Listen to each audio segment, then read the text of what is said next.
शहर के पालक संघ के सदस्यों ने स्कूलों में विद्यार्थियों से मनमाने ढंग से शुल्क वसूलने को लेकर रविवार को मोतीबाग में बैठक रखकर आंदोलन करने की रणनीति बनाई।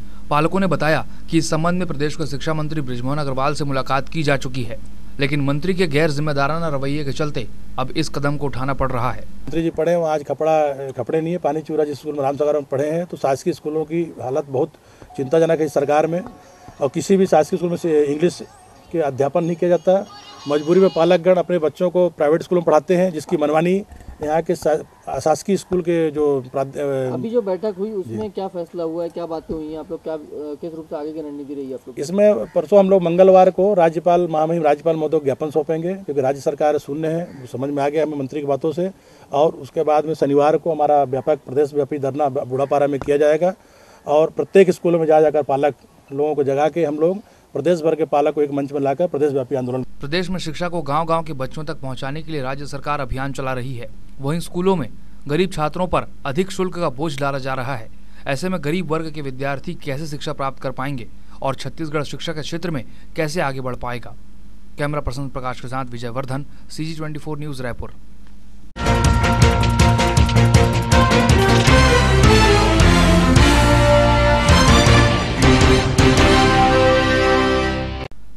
इन दिनों प्रदेश के रोजगार सहायक प्रशासनिक उदासीनता के चलते खासे नाराज हैं। आपको बता दें कि तमाम रोजगार सहायक पूरे राज्य में महात्मा गांधी राष्ट्रीय रोजगार गारंटी योजना के क्रियान्वयन में बेहद महत्वपूर्ण भूमिका निभाते हैं, लेकिन बावजूद इसके इन्हें वेतन के नाम पर महज 2500 रुपये ही मिलते हैं। इनकी मांग है कि इन्हें भी सम्मानजनक जीवन जीने का पूरा हक है, लिहाजा इन्हें सम्मानजनक वेतन दिया जाए। इसके अलावा इनकी दलील है कि पिछले कुछ सालों में ये लगातार आर्थिक और मानसिक रूप से शोषण का शिकार होते रहे हैं और अब ये चाहते हैं कि इन्हें यात्रा भत्ता, पदोन्नति और सम्मानजनक वेतन दिया जाए। अपनी इन्हीं मांगों से इन्होंने प्रदेश के लगभग सभी आला अधिकारियों और मंत्रियों को अवगत कराया है, लेकिन कोरे आश्वासनों के अलावा इन्हें कुछ भी हाथ नहीं लगा है। हम लोग की मांगे तो कुछ इस प्रकार से हैं। शासन से देख रहे हैं कि विगत वर्षों से हम 6 वर्षों से काम कर रहे हैं यहाँ पर छत्तीसगढ़ रोजगार सहायक में। मनरेगा डिपार्ट से हैं, हम लोग का डिपार्ट जुड़ा हुआ है। यहाँ अभी बजट सत्र के अधीन में जितने भी चपरासी से लेकर अधिकारी सबका वेतन मान में वृद्धि हुआ है, लेकिन एक रोजगार सहायक को छोड़ा गया है। यहाँ तक कि मजदूरों का जो रेट था 5 साल पहले 65 रुपये से था, वो अभी 132 का आ गया है। लेकिन रोजगार सहायक जो जमीन स्तर के कर्मचारी हैं, वो इतने मेहनत के बाद भी इतना शोषण है छत्तीसगढ़ स्तर में, जो हम नहीं चाहते। हम ये चाहते हैं कि हमें एक सम्मानजनक वेतन मिलना चाहिए, साथ ही यात्रा भत्ता का भी सुविधा दिया जाए। जिन पंचायतों में पदस्थ सचिव का जो स्थान रिक्त पद है, वहाँ पे जो 3 साल से अनुभवी रोजगार सहायक हैं उनको वहाँ स्थान दिया जाए। जो आंदोलन है 10 तारीख से 15 तारीख तक काम बंद कलम बंद रहेगा। 16 से 1 मई तक के अपने अपने ब्लॉक स्तर पे धरना प्रदर्शन रहेगा। 2 मई को प्रांत स्तर से रैली रहेगा और 3 मई को भूख हड़ताल रहेगा। अभी तक हम सभी मंत्री, नेता, विधायक सभी से मिल चुके हैं 5 साल के अंतर्गत में, लेकिन किसी से ना तो कोई सुनवाई ना कोई जवाब।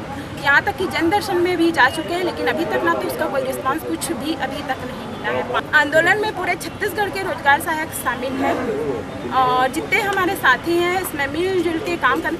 हम ये कभी नहीं चाहते थे कि अप्रैल का ये सत्र है मजदूरों के लिए मेन मुद्दा है, मजदूरों का यानी एक कार्य का शुरुआत समय है, लेकिन शासन हमको इस हड़ताल में आने के लिए मजबूर कर दी है, क्योंकि 5-6 साल से ये मनरेगा डिपार्ट चल रहा है, लेकिन अभी तक रोजगार सहायक के लिए ना तो कोई सुनवाई ना कोई सुविधा, अभी तक कुछ भी चीज़ यानी जो मिलना चाहिए वो अभी तक नहीं मिला। इसी कारण हमको अनिश्चितकालीन हड़ताल में जाना पड़ेगा।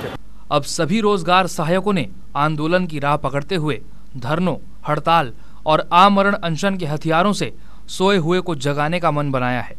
रायपुर से CG24 न्यूज ब्यूरो।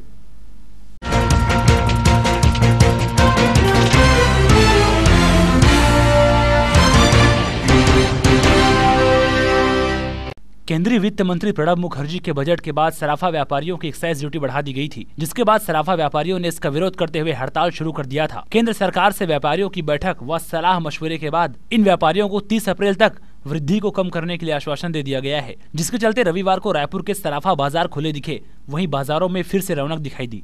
तक अभी हमने अपना व्यवसाय चालू किया है, उनके आश्वासन पे है, उसके बाद नहीं मानेंगे तो फिर 1 तारीख से हड़ताल फिर से की जाएगी। 3 हफ्तों के लंबे समय के बाद भी आखिरकार केंद्र सरकार की इन सराफा व्यापारियों के लिए नींद नहीं खुली है, लेकिन आश्वासन से ही सराफा का कारोबार फिर से गुलजार हो चुका है। ऐसे में यदि जल्द से जल्द लिखित आश्वासन इन सराफा व्यापारियों को नहीं मिला तो एक बार फिर केंद्र सरकार के खिलाफ व्यापारी सड़क पर उतरने मजबूर हो जाएंगे। सिटी 24 न्यूज के लिए विंदर श्रीवास्तव।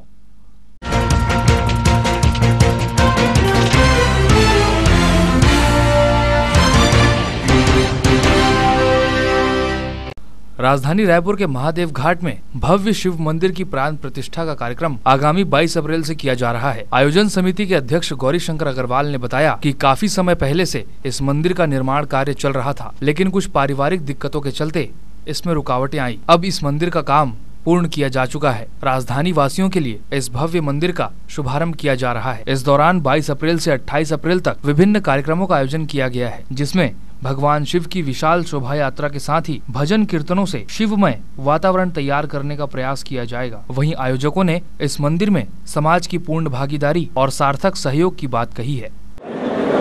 महादेव घाट में मेरे पूज्य पिताजी ने जो एक भव्य मंदिर निर्माण करने की कल्पना की थी, उसके प्राण प्रतिष्ठा के संबंध में था। उनकी इच्छा थी कि मंदिर का निर्माण होने के बाद उसको समाज को समर्पित कर दिया जाए। इसीलिए रायपुर शहर में जितने भी समाज के प्रमुख लोग हैं, उन सबको आमंत्रित करके उनकी भागीदारी सुनिश्चित करके और उस कार्यक्रम को भव्य बनाने के बारे में बातचीत हुई है।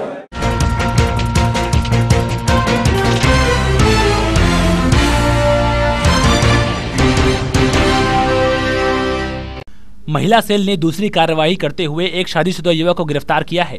बताया जा रहा है कि इस आरोपी ने अपनी पत्नी को 2 साल पहले घर से बेदखल कर दिया था, जिसके बाद महिला अपने घर चल दी थी। वहीं महिला को उसका पति 4-5 महीने से फोन पर गाली गलौज किया करता था। अपने बच्चे को आरोपी केदार साहू अपने पास भेजने को कहता था, जिसके बाद महिला सेल ने मोबाइल नंबर ट्रेस करते हुए आरोपी केदार साहू को गिरफ्तार कर लिया है। की महिला आकर के कि मेरे को एक अज्ञात व्यक्ति 1 साल से परेशान कर रहा है करके, तो उसके लिखित आवेदन के आधार पर कॉल डिटेल निकलवाया। कॉल डिटेल से पता चला कि जो व्यक्ति परेशान कर रहा है वो गुड़ियारी का रहने वाला है, रामनगर का। तो काम फिर तलब कर ला करके प्रतिबंधात्मक कार्रवाई के लिए सुदीप कुमार संबंधित थाना को प्रतिबंधात्मक कार्रवाई हेतु दिया है।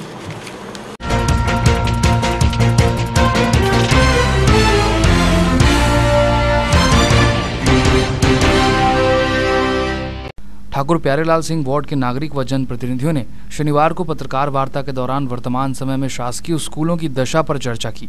क्षेत्र के जनप्रतिनिधि कहते नजर आए कि आज कहीं न कहीं शासकीय स्कूलों में अनुशासन की कमी महसूस की जा रही है, जिसके चलते विद्यार्थी गुरु की गरिमा का ख्याल नहीं रख पा रहे हैं और कई बार छात्रों के अभद्र व्यवहार का शिकार शिक्षकों को होना पड़ता है।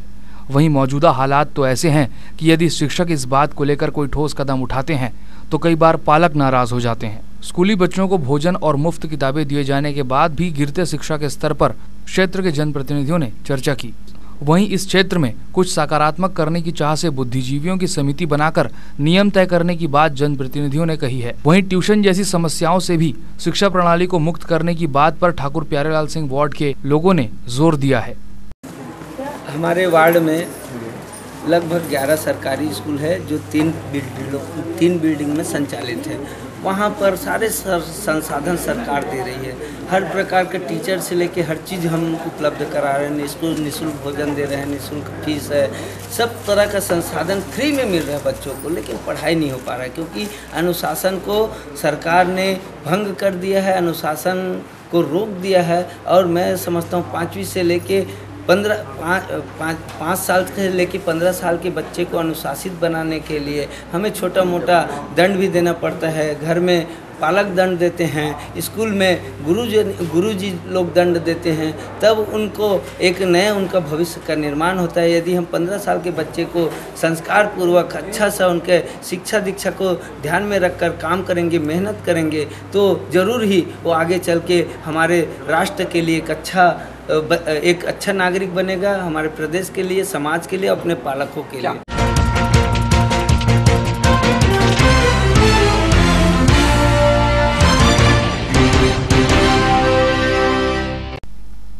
छत्तीसगढ़ के तृतीय वर्ग शासकीय कर्मचारी कई दिनों से धरना प्रदर्शन और रैलियों का आयोजन कर रहे हैं।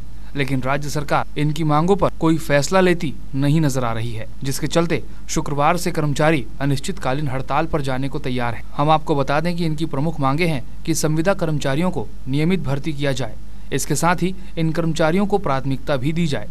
2010 में 723 पद के लिए वैकेंसी जारी की है, जिसमें जो भर्ती नियम बनाया गया है उससे विरुद्ध है भर्ती लिया जा रहा है। उसमें कहीं बोनस अंक में या परसेंट बेस पे भर्ती करने की बात नहीं है भर्ती नियम में, और न ही हम लोग संविदा और जो मेहमान प्रवक्ता कार्यरत है पूरे छत्तीसगढ़ में 484 मेहमान प्रवक्ता है, 300 संविदा है और 340 के आसपास मेहमान प्रवक्ता हैं पूरे छत्तीसगढ़ में। वो लोग एक ही मांग को लेकर के खड़े हुए हैं, जो 723 पर जो भर्ती निकाला गया है जिसमें हमको प्राथमिकता नहीं दिए जा रहे हैं। तो हमारी मांग एक ही है कि वो भर्ती प्रक्रिया को रोका जाए और हमको पहले प्राथमिकता दिया जाए, क्योंकि हम विगत 13-14 सालों से इस विभाग में कार्यरत हैं।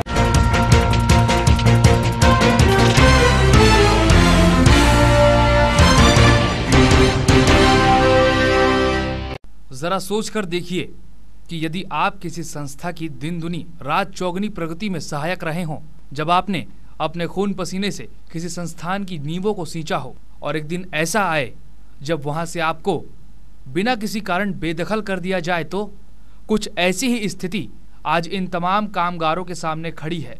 दरअसल ये राजधानी के वैभव मोटर में काम करने वाले लोग हैं, जो अब इस बात से परेशान है कि इन्हें आखिर क्यों बेवजह नौकरी से निकाल दिया गया। जहां इनके सामने रोजगार की समस्या खड़ी है, वहीं एक सवाल भी कि इन 24 परिवारों की पेट की आग अब कौन बुझाएगा। अक्षय टोटा के पास हमारा वैभव मोटर है,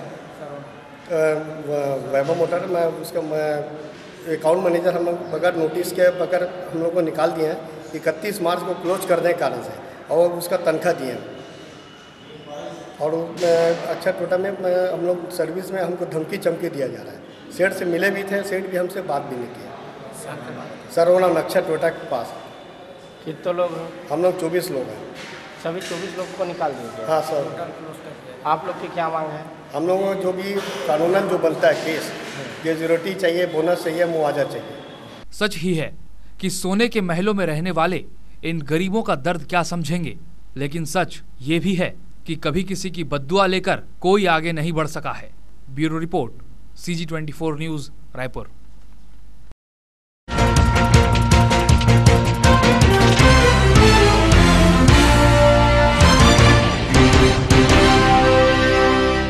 श्री उपाध्याय फर्नीचर। हमारे यहाँ आप पा सकते हैं आधुनिकतम डिजाइन और तरह तरह की वैरायटी के सोफा सेट, पलंग, दीवान, ड्रेसिंग टेबल, डाइनिंग टेबल और टी टेबल, घरेलू और ऑफिशियल फर्नीचर के सारे साजो सामान एक ही छत के नीचे। प्रोप्राइटर शंभू साहू, युगल किशोर साहू। आप हमें संपर्क कर सकते हैं 9302333022 और 9300262029 या फिर 0771241921 हमारा पता है Shri Upadhyay furniture, main road, Devpuri, Raipur, Chhattisgarh. Rai jewellers, आकर्षक और नए डिजाइनों के आभूषणों के लिए सिर्फ राय ज्वेलर्स, जहां आप पा सकते हैं सोने और चांदी के सभी प्रकार के आभूषण। साथ ही राय ज्वेलर्स आपके लिए लेकर आए हैं महाबचत योजना, जिसमें आपकी छोटी बचत महाबचत बनकर महालाभांश के साथ आपको अन्य फायदे भी प्रदान करेगी। आपके लिए बोनस पॉइंट के साथ ही मेंबरशिप बोनस और कलेक्शन की सुविधा। ज्यादा जानकारी के लिए संपर्क करें राय ज्वेलर्स, माना मेन रोड, माना कैंप, रायपुर, छत्तीसगढ़। कॉन्टैक्ट 9753056